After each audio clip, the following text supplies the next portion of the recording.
Muy buenas tardes, mis amadas líderes. Qué rico poderlas saludar en este día de hoy y que sigamos en este maravilloso viaje al corazón de nuestro Padre.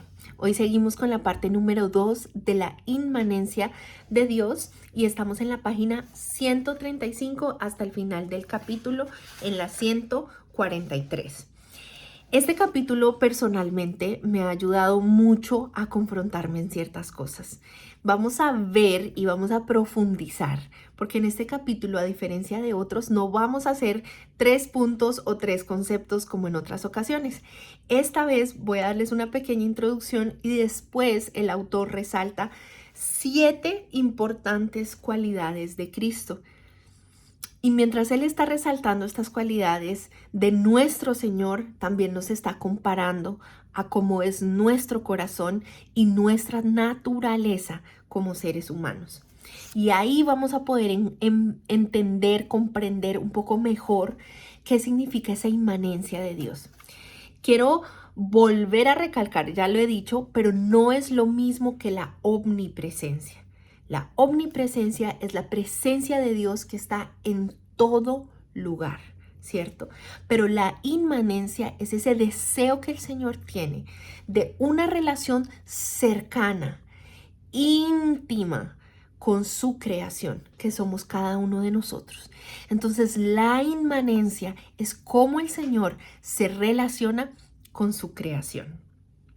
Y él nos dice, Tozer, aquí empezando en la 135, dice, nosotros los cristianos sabemos que Dios está aquí, pero tenemos esa sensación de que está ausente.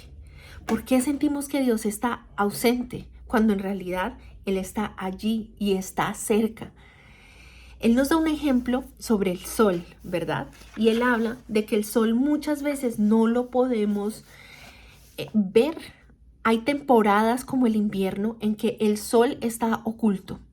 Hay nubes que lo están tapando, es el sol, pero no significa que el sol no está allí.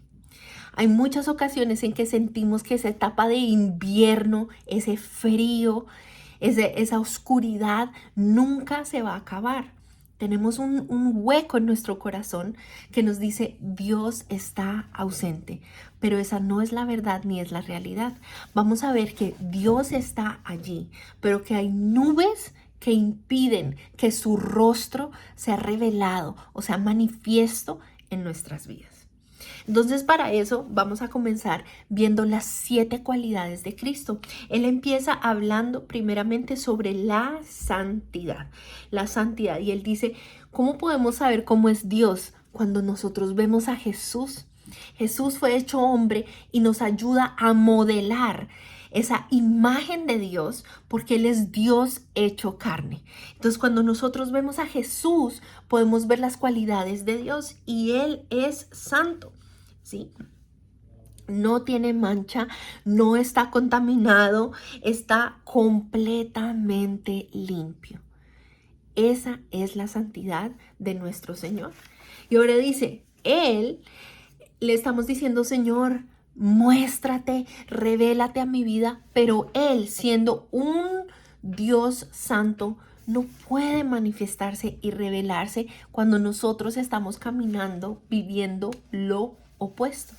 ¿Qué significa lo opuesto? Que estamos manchados, que estamos sucios, que estamos contaminados, que nuestra carne muchas veces está más fuerte que nuestro espíritu. ¿Por qué? Porque pasamos mucho tiempo y ni siquiera nos arrepentimos.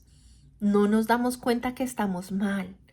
Ahí es donde se da uno cuenta que como seres humanos tenemos una necesidad de ese Dios santo. Él dice, a veces pasan años que ni siquiera nos purificamos. Por eso cuando llegamos a procesos de sanidad, de limpieza, como cuidado del alma, nos empezamos a dar cuenta todas esas cosas que están dentro de nosotros, que son manchas, que son pecados y que son suciedad.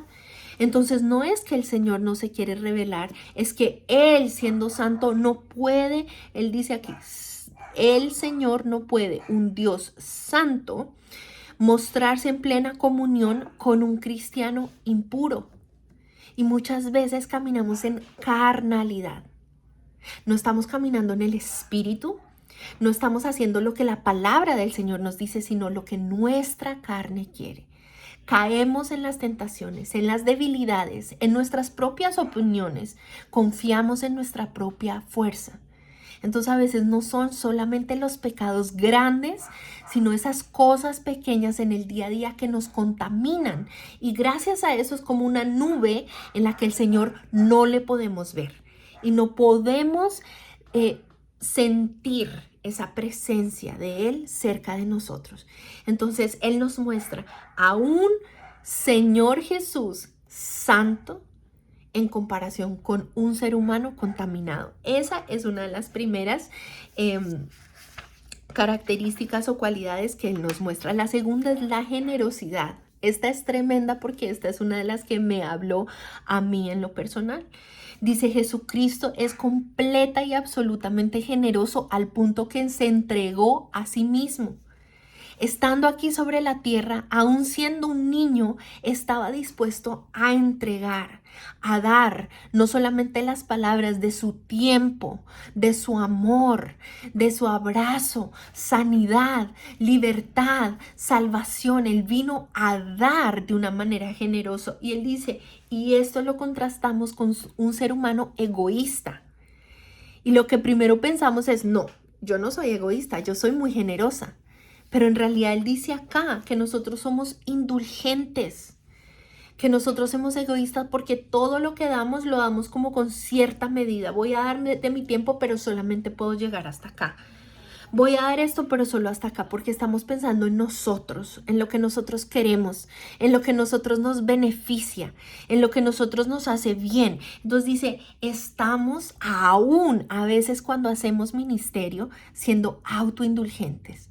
Lo que me llena a mí, lo que me conviene a mí, lo que a mí me satisface. Entonces él dice aquí, son palabras fuertes que él utiliza en la página 136 al final. Dice, somos completamente egocéntricos, vivimos para el ego, hablamos en voz alta de glorificar a Dios y nos jactamos. Y decimos cosas, pero muchas veces no estamos dispuestos a entregarnos, no solo a dar algo que nosotros tenemos, sino a entregarnos como Jesús se entregó a sí mismo. Entonces Él nos habla de esa generosidad. Y Él habla aquí algo al final y dice, imagínate donde nosotros como iglesia estuviéramos dando de nuestros recursos financieros. Imagínate donde duplicáramos lo que la iglesia le está dando al esfuerzo misionero. Pero muchas veces que decimos, no, quiero mi vestido primero. Quiero estos electrodomésticos primero. Quiero que mi casa esté más adornada. Y cuando nos piden dar y cuando piden que algo que de nosotros nos entreguemos en tiempo, en misiones, en dinero, nos cuesta trabajo porque somos egocéntricos. Entonces Él está haciendo este contraste con esta cualidad de Cristo. El tercero, Él habla del amor. Es esa cualidad de nuestro Señor. Es algo que lo separa completamente del ser humano porque Él amó tanto, dice acá el autor, que lo entregó todo. Y fue por amor. Todo lo que hizo Jesús a través de su tiempo aquí en la tierra fue nacido, empapado, marcado por el amor, ¿sí? Entonces nosotros, aquí algo que me pareció impresionante es que nosotros no queremos invertir muchas veces, que nuestra vida espiritual, pensemos y meditemos en esta frase, ponemos nuestra vida espiritual en un presupuesto. Puedo dar tanto, en esta medida, en esta restricción, en estos parámetros. Si me piden más de allí, no estoy disponible, no estoy dispuesta a hacerlo. Pero cuando nosotras muchas veces servimos y hacemos y damos, no solo lo restringimos, sino que tampoco lo hacemos con amor. Muchas veces hacemos cosas porque nos las están pidiendo otra persona, pero no las estamos haciendo desde el amor. Eso es algo que el Señor a mí en lo personal me ha hablado. Aún yo pensaba, la liberación es pura guerra espiritual, todo, pero una vez el Señor me dijo, la liberación es amor. Es que amas tanto a esa persona que no quieres verla en esas cadenas. Por eso he estado dispuesta diciendo, Señor, toma mi tiempo, que a veces han sido 1, 2, 3, 4 horas. Pero esa persona es por amor, no porque voy a recibir absolutamente nada a cambio. Pero así como yo fui libre, yo amo al cuerpo de Cristo y deseo que esas personas sean libres. Entonces, en amor voy a dar mi servicio. En amor hacemos nuestros grupos pequeños porque amamos a estas mujeres. Si se dan cuenta cómo empieza a cambiar la perspectiva cuando aprendemos de las cualidades de nuestro Señor, que Él es nuestro modelo. Dice, el amor del Señor Jesucristo era algo grande, apasionado, desbordante. Por eso se entregó por completo. Pero nosotros, tristemente, en comparación, vivimos para nosotros mismos, para nuestros propios deleites. Calculamos, limitamos nuestro amor, a veces aún dentro de la misma casa y de la misma familia. Doy, pero esto, no porque no he recibido, es un amor condicionado, es un amor limitado. Y el Señor está queriendo enseñarnos a romper esas cosas y aprender a recibir y amar tal como Él lo hace. Entonces, ya les voy a decir una tareita que vamos a poder revisar con Cantares 5. Es un capítulo que él nos deja acá, pero si se dan cuenta no les estoy dando ningún verso bíblico y al final les voy a decir por qué. La cualidad número 4, él nos habla de la bondad de Cristo. Es esa bondad. Hay algunas de estas cosas que las hemos venido estudiando, pero él es tan bondadoso.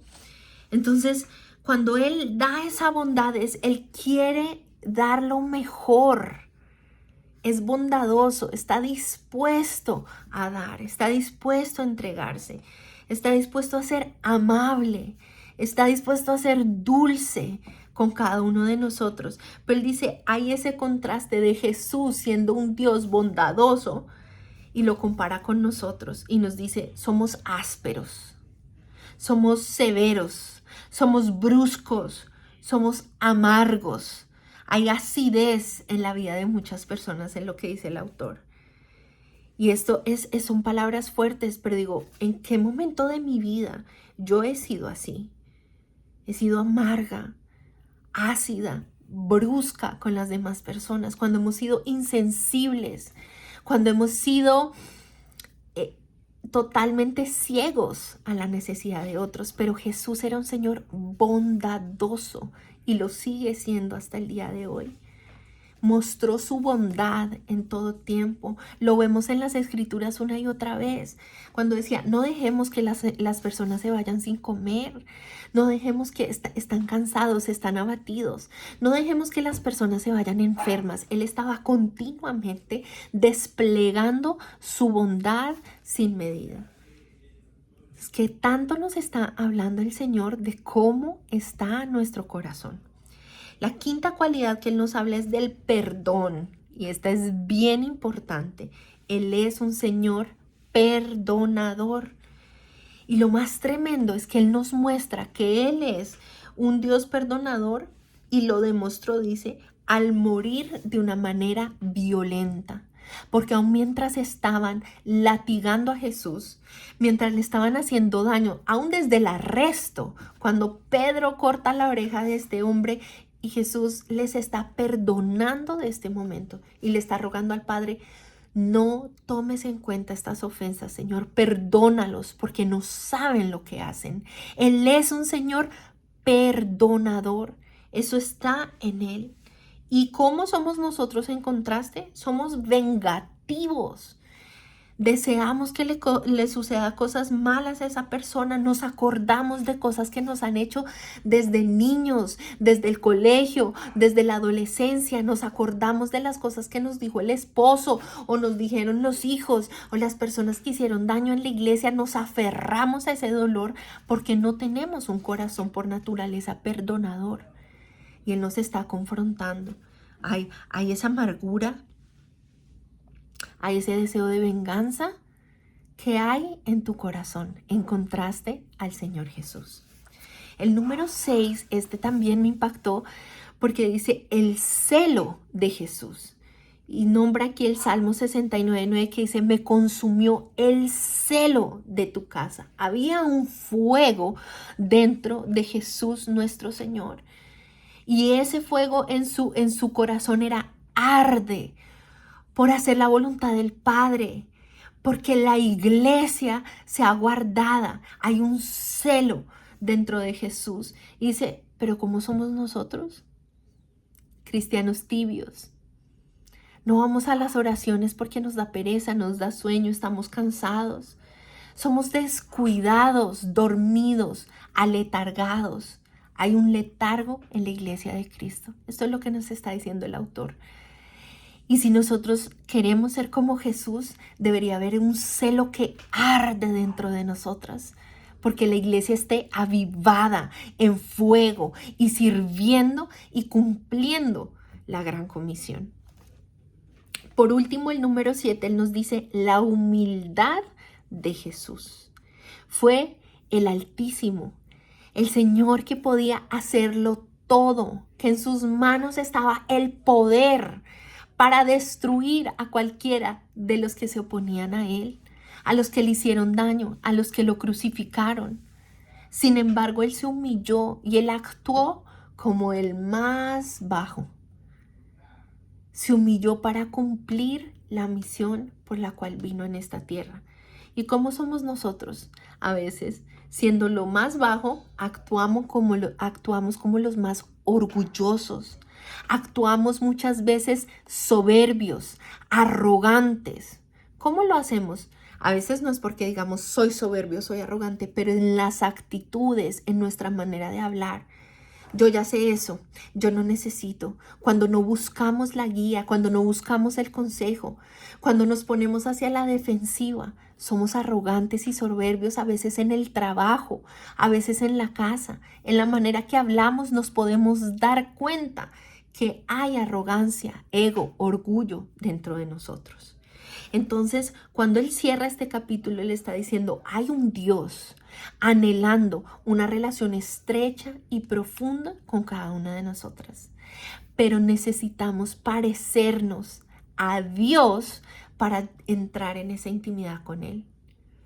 Aquí va el reto para cada una de nosotros, en nuestros grupos pequeños y en nosotros mismos. Yo les decía, ¿cuál de estas 7 características de Jesús te confronta y por qué? ¿Cuál de estas 7 características o cualidades de las que él está hablando te contrasta y te habla a tu corazón? Entonces, lo primero es que lo podamos reconocer. ¿Qué hay ahí en mi corazón? Y como yo les decía, wow, para mí hubo varios. El de la generosidad. Señor, muchas veces limito lo que doy. No me entrego sin medida. Muchas veces es el amor. Hago cosas, cumplo con cosas, pero me hace falta amor. Enséñame a amar a tu iglesia. Enséñame a amar a mi familia, a los que me rodean. Enséñame a amar al vecino, al que está perdido. Dame amor, Señor, porque muchas veces no tengo amor.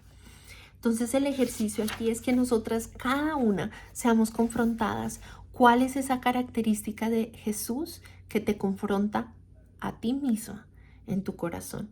Escoge por lo menos una o 2.